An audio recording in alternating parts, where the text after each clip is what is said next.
So today I'm going to be taking a look at a San Martin. I think this is probably one of the better value watches that exist out there. Pretty good offering, a nice mix between sporty and dressy, so let's take a closer look. So we have a diameter of about 39.5, lug to lug of 46.2, height of 13.1, and a lug width of 20 millimeters. Inside we're going to have the Seiko NH35 movement through a closed case bag here, just very classic, clean, nothing really wrong with that. The watch features a regular kind of 316L stainless steel case. There is a domed and boxed sapphire crystal, very gentle dome there, with supposedly AR coating. It doesn't say whether it's on the outside or inside, but there's AR coating somewhere. We do have BGW9 lume for all the hands and the indices, which is nice to see. And lastly, we have 100 meters of water resistance with a screw down crown, which is always a nice touch. And really lastly, the watch does retail directly. This one I bought off of Watchdives, but obviously San Martin branded. And this is currently $258 full retail. Starting off with the dial here, and we have a really nice looking dial overall, at least I think so. The dial represents this somewhat sandy, wavy motif. It's a really interesting pattern. It's not something you've seen a lot, at least not in the microbrand community from what I've seen.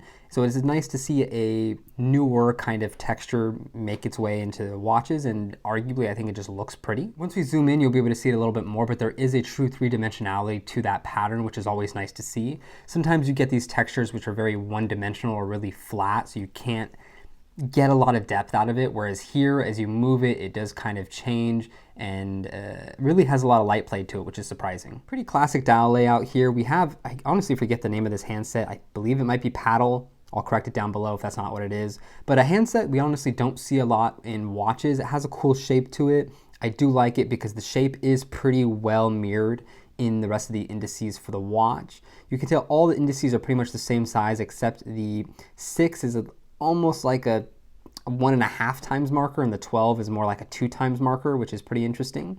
I like it. It keeps a good symmetry to the watch. It doesn't really look out of place, which is nice. The thing I like the most about the indices here is they went for a really multifaceted structure here, and you just have the 2 flat surfaces there on the very top, the lume in the middle, and you have that tiny facet down that dips down and points almost towards the middle of the dial. So not only does that add more interest to the index, just because you have some areas that stay lit and some areas that stay dark, and sometimes the entire index is lit. It's a really cool effect, but I do think the fact that you have this little dip down and almost point towards the middle does naturally draw your eye in towards the handset, which I think is a cool design point. The seconds track taken off the dial and into the little chapter ring here, which is a nice touch. It's one of those things where it does declutter the dial. It's not super in your face or visible when you're looking dead on, but what is nice is because the way the crystal is cut, the seconds track really is visible on every single angle when you're viewing the watch, which is a nice touch, because there are some watches where you're looking at it dead on and that chapter ring can disappear pretty easily. The text I like, they kept just very minimal here. You have the San Martin logo there at 12, automatic, and 100 meters there at 6 o'clock. Not too much frivolous text, not too much text at all by any means. Of course, some of it is frivolous down here at 6, but it's one of those things where they're going for a symmetric balance, which is not the worst in the world. Overall, I think this is a super clean dial, and I think let's see how it holds up under macro. Taking a look at this dial up close, and it is very pretty. You have this almost rocky type feel. It almost is like a bunch of filings of metal as well. It's a super interesting texture up close, and it's kind of nice to know it's not just a lacquer type wave pattern. It has a little bit more depth to it. You can see the San Martin logo there at 12 o'clock. Really well done, and more of a blasted background finish that almost matches the dial texture and the rest of the text done in a high polish. Looks good, finished well. The same really goes for all the indices. Like, they are really well finished, well faceted. They have a lot of beautiful light play to it. There aren't a lot of imperfections. Like here and there, you can see there is a tiny little mark there on the dip down. It might be like a little fuzz on that right-hand side of the marker. But overall, they're relatively clean, especially considering the price point. Same story goes for the handset. The handset is well polished. It's not multifaceted or bifaceted, which we do see from a lot of handsets. And I think would have been nice to see, considering that you have multiple facets here on the indices. But that being said, I do think it still looks nice. You do see there's like a little bit of a dent there on that right-hand side of the hand. The seconds hand actually is super, super clean, and the paint is not done in any quote-unquote dirty or weird fashion for that seconds hand. And the minutes hand, by comparison, pretty much perfect. Like, this is a really nicely finished handset, really nicely done applied metal portions of the watch, which you're not seeing super often, especially with brands of this price point. And it is so highly polished, you can see that reflection of the seconds hand as it goes by. So it's a really well done finishing. The text here at 6 o'clock, a little bit more standardized. It's on like a little bit of a platform above the dial itself. I probably would have preferred some kind of pad printing to give a little bit more depth and roundedness to that printing itself, but it's not bad as it's executed. Date window, just like the rest of the dial, done really well. You have a little bit of a polish on the outside. The portion that dips in towards the dial itself is done in more of a brushed, maybe even blasted type finish that matches the dial a little bit more closely. And the text for the date window itself, while not the most bulbous and while not the most three-dimensional, is, you know, fairly done. Focusing on the seconds track for a second, you can see it is done in a circular brushing. You actually have a more pad printed type application here, which I think looks really nice, and I wish more of the printed elements did that on this dial. But you can see the brushing is done really well. There's a nice deep gray tone to it that doesn't really contrast too much with the bright whiteness of the dial. And I think it looks really nice. Just because I haven't mentioned it yet, the lume is done really well. It's a pretty fine application. It's pretty powdery. There's not any large splotches missing or anything like that. I would say, of course, it's not really the same color as that whitish gray of the dial, so sometimes it can look a little bit at odds. So I would have preferred this watch probably without lume, but as it stands, it's not badly done.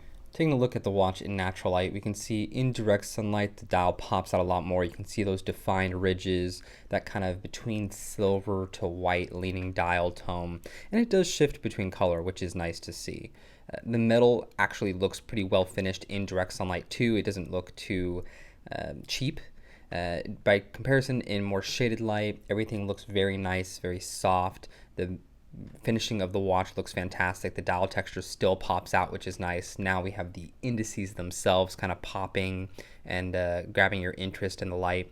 So it does look very pretty and well done in both situations. Showing a little bit more on wrist, more of a realistic view of how you'll be seeing the watch, and it looks fantastic. The metal, it captures the light nice and gradually. It looks great in more harsh direct sunlight. Still, it looks fantastic. The dial becomes the star of the show here just because it becomes the most prominent part in direct light, but also nothing is really standing out as a glaring issue.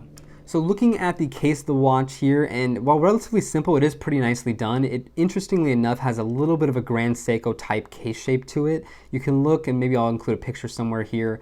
It looks a little bit like the Evolution 9 style cases, especially with this sculpted crown guard here. You can see finishing wise for the lugs, we have a vertical brushing here along the top side. We have kind of a chamfer. I mean, it is more of a dedicated chamfer here towards the bottom of the lug, and then just bows out into the crown guard itself here, and then goes back into a nice little chamfer.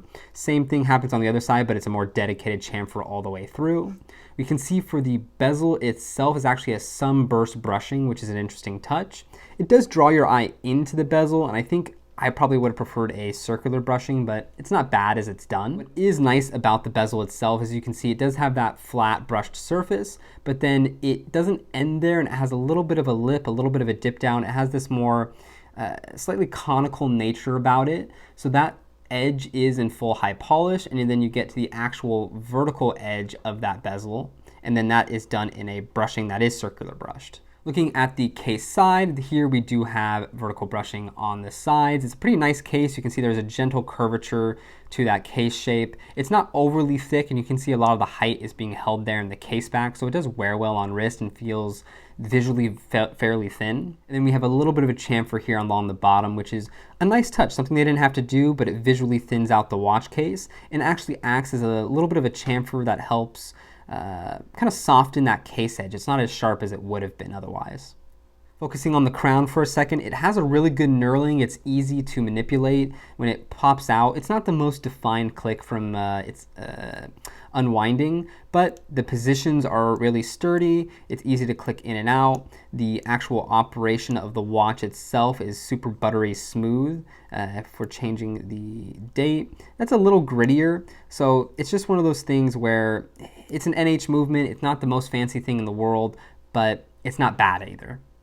And with that being said, the hand winding is actually a pretty nice experience. Not too gritty, not too sandy, and feels relatively premium. The actual screw down function, pretty easy to operate, not the smoothest feeling, but also not overly gritty either, so kind of 50-50 there. But like I mentioned, really good knurling. You're able to grab the crown very easily. We do have a signed San Martin crown as well there. It wants to maybe focus, there we go. Moving on to the bracelet, we do have a very classic 3-link style bracelet, thankfully female end links, so it does wear pretty well. This is done in a vertical brushing. There's a little bit of a high polish on the very sides there, but no chamfer to it. That's something I probably would have liked to see, especially because we have a chamfer here on the lugs. We have the outside chamfer. We have this tiny little baby inside chamfer on the lug too. So it would have been nice to see that continued in the bracelet just for continuity's sake. We do have a little bit of it on the clasp, which is nice, but again, continued in the bracelet would have been nice. Very classic fold over push button deployment. And we also do have on the fly quick adjust. So you just push that down, it goes in, push it down, it goes out. What's nice is you can just actually hold it and ratchet it in, which is a little bit easier than having to push down and ratchet it. You get 5 positions of that micro adjust, which is pretty good. You can tell when I push it out, it gives about a link worth of adjustment in 5 micro increments. So it's a pretty nice system overall. It's not too sharp either, so it's a pretty comfortable bracelet and class system on wrist. So moving on to how this watch wears, earlier I was wearing this guy, which is a 36mm. And there we have the San Martin sitting on my 6.5-inch wrist. And as you can see, fits pretty amazingly. We have a pretty short lug to lug distance. It doesn't rise up off the wrist too high. Like I said, the case back does sit pretty well into the wrist, so it is pretty comfortable. There aren't any overly sharp edges. The one thing I will note is you do have that crown guard construction. It does really pop out. And it just gives a little bit of bulk to that right side of the case, which I'm not in love with, but it's not terrible. The brushing of the watch is done really well. You see the way it plays with the light. The polished accents are done just enough to give you a little bit of visual interest in the top portion of the watch. It doesn't look too utilitarian, and you get drawn into that pretty cool dial and the light play you see on the dial itself as well. Again, it conforms really well to the wrist, doesn't really rise up off too high, so it feels pretty thin as you're wearing it.